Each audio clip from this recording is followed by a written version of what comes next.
তে চাই। প্রথম বিষয় হচ্ছে ইসলাম এবং বা অন্য কথায় শরিয়া আমাদের সকল যে বিধানগুলো দিয়েছে, বিশেষ করে অর্থনীতির যে বিধানগুলো, এর মাঝে মূল মাকসাদ বা মূল অবজেক্টিভ বা লক্ষ্য হচ্ছে আদল বা ইনসাফ প্রতিষ্ঠা করা। ইয়াদিলুহু আকরাবুল লিত্তাকওয়া। আল্লাহ রাব্বুল আলামিন কোরআন কারিমে বলেছেন, তোমরা ইনসাফ করো, এটা তাকওয়ার নিকটবর্তী। একইভাবে আল্লাহ রাব্বুল আলামিন বলেছেন, ইন্নাল্লাহা ইয়ামুরুকুম বিল আদলি ওয়াল ইহসান। নিশ্চয়ই আল্লাহ তোমাদেরকে নির্দেশ দিয়েছেন ইনসাফের, আদলের এবং ইহসান বা এক্সেলেন্স এর। তো এর আলোকে আমরা যদি ইসলামী অর্থনীতির মূল উদ্দেশ্য বলতে চাই, সেটা হচ্ছে ইনসাফ প্রতিষ্ঠা করা। কার মাঝে?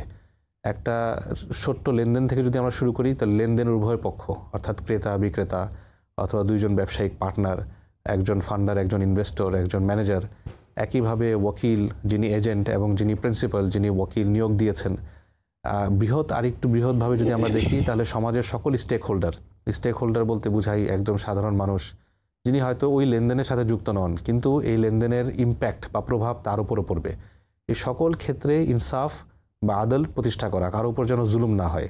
আল্লাহ রাব্বুল আলামিন আল কোরআন কারিমে বলেছেন, কাইলা ইয়াকুনা দুলাতান বাইনাল আগনিয়া মিনকুম। সম্পদ যেন তোমাদের ধনীদের হাতে বদ্ধ না হয়ে যায়। এটা ইসলামী অর্থনীতির অন্যতম একটি অবজেক্টিভ। অর্থাৎ শুধু ধনীরাই ধনী হবে আর যারা গরিবরা আরও গরিব হতে থাকবে, যেটা ক্যাপিটালিজম বা পুঁজিবাদী ব্যবস্থা যেটা আমাদেরকে শেখায়, ইসলামী অর্থনীতি আমাদেরকে সেখান থেকে বের করে নিয়ে আসতে চায়। একইভাবে অন্যতম একটি ফিলোসফি ইসলামী অর্থনীতিতে, যে আমাদের সকল সম্পদের মালিকানা হচ্ছে আল্লাহ রাব্বুল আলামিন। লিল্লাহি মা ফিস সামাওয়াতি ওয়া মা ফিল আরদ। কাজেই আমাদেরকে আজ আল্লাহ রাব্বুল আলামিন সম্পদ দিয়েছেন, সেই সম্পদের একচ্ছত্র মালিকানা তার। আমরা কেবল এটা ট্রাস্টি বা আমরা কেবল এটার জন্য আমিন। আমরা তারই নির্দেশিত পন্থায় এটাকে উপার্জন করব এবং তারই অনুমোদিত জায়গায় আমরা এটাকে ব্যয় করব। এখন এই জায়গাগুলো থেকে যদি আমরা মোটা দাগে কিছু বৈশিষ্ট্য নিরূপণ করতে চাই, ইসলামী অর্থনীতির যে আলোকে যে লেনদেনগুলো, তার অন্যতম কিছু বৈশিষ্ট্য হচ্ছে এখানে ঝুঁকি ভাগাভাগি করা। ঝুঁকি শুধু এক পক্ষ নেবে, অন্য পক্ষ কোনো প্রকার ঝুঁকি নেবে না, শুধুমাত্র প্রফিট নেবে, এরকম কোনো প্রিন্সিপাল শরিয়াতে নেই।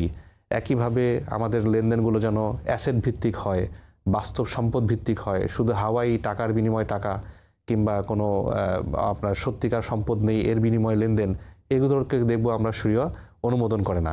এক কথায় এমন কিছু নীতিমালা শরিয়া আমাদেরকে দিয়েছে, যার মাধ্যমে শুধু মুসলিম নন, মুসলিম অমুসলিম নির্বিশেষে পুরো বিশ্বের মানুষ এর কল্যাণ এখানে নিহিত রয়েছে।